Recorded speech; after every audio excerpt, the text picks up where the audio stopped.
अस्सलाम वालेकुम। हम पढ़ रहे हैं फर्स्ट ईयर की बायोलॉजी। उसका आज पहला लेक्चर है।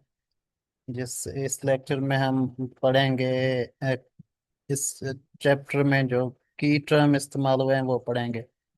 चैप्टर 1 है बायोलॉजिकल मॉलिक्यूल्स। उसका लेक्चर है 1, जिस जो की टर्म्स इम्पोर्टेंट टर्म्स इस लेक्चर में इस चैप्टर में जितने भी इस्तेमाल हुए हैं आज वो सारे हम कवर करेंगे। तो स्टार्ट करते हैं हम अपना लेक्चर। चैप्टर 1 बायोलॉजिकल मॉलिक्यूल्स के की टर्म्स और important terms.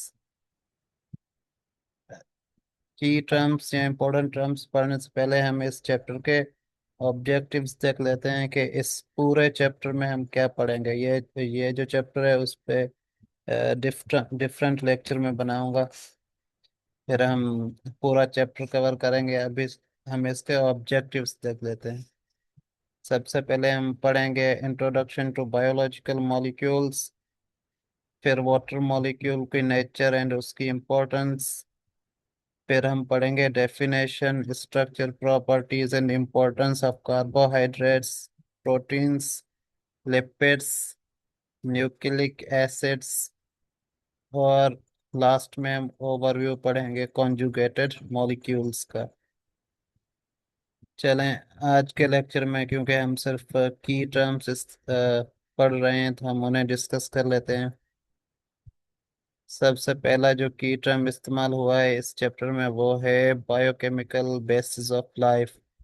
Biochemical basis of life का मतलब होता है कि केमिकल सब्सटेंसेस और केमिकल रिएक्शन जो कि लाइफ को पॉसिबल बनाते हैं।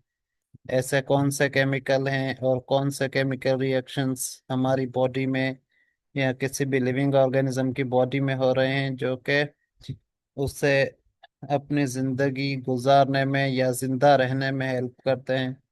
उस चीज को हम कहते हैं बायोकेमिकल बेसिस ऑफ लाइफ। जैसे हमारी डाइजेशन हो रही है, एक केमिकल प्रोसेस है।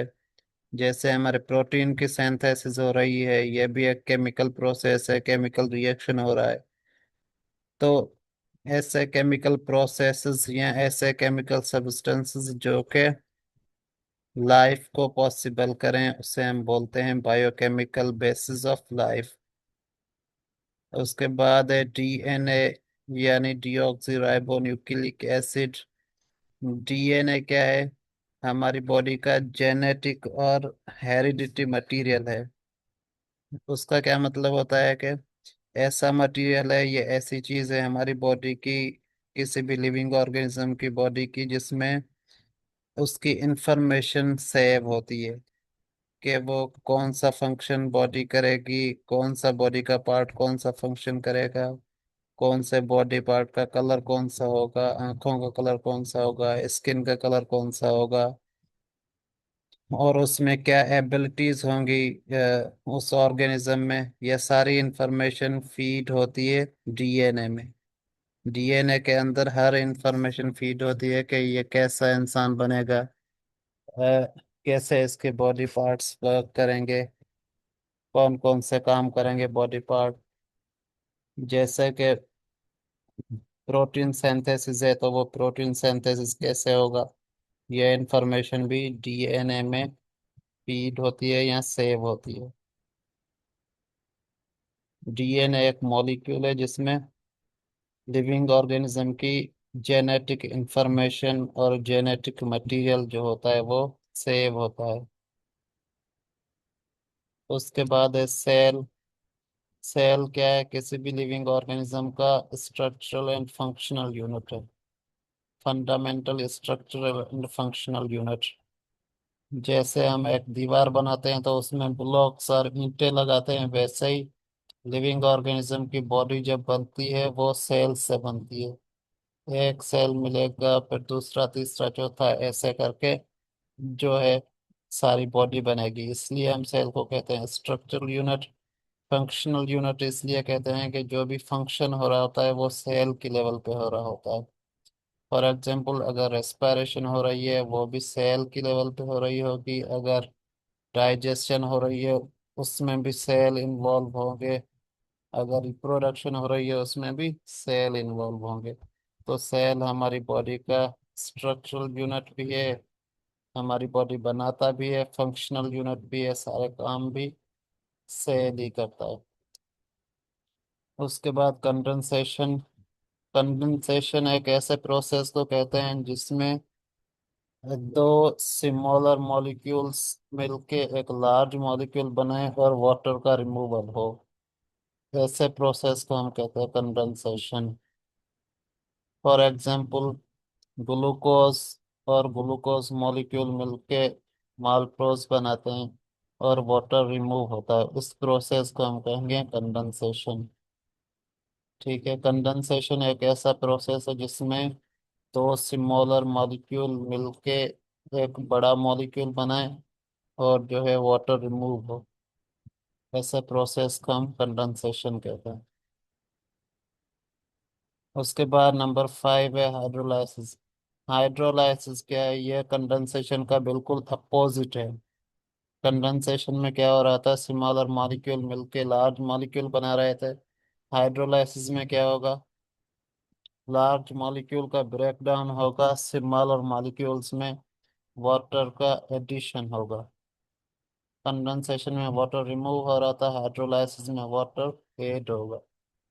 वाटर के ऐड होने की वजह से जो है लार्ज मॉलिक्यूल होगा वो ब्रेक ब्रेक डाउन हो जाएगा स्मॉलर मॉलिक्यूल्स में।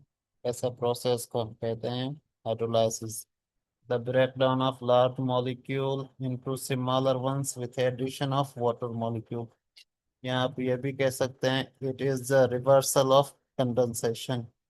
हाइड्रोलाइसिस जो है वो कंडेंसेशन का बिल्कुल रिवर्स प्रोसेस है। उसके बाद केमिकल बॉन्ड। केमिकल बॉन्ड क्या होता है? ऐसी फोर्स ऑफ अट्रैक्शन है जो कि दो मॉलिक्यूल्स को आपस में जोड़े रखे।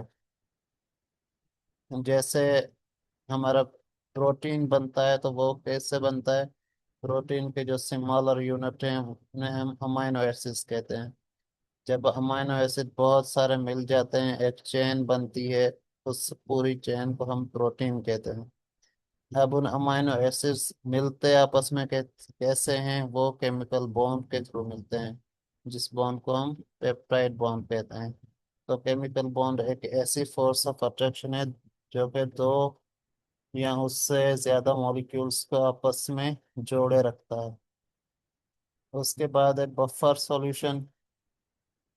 बफर सॉल्यूशन क्या होता है? ऐसा सॉल्यूशन जो कि अपना पीएच चेंज होने ना दे, जो कि अपने पीएच को मेंटेन रखे।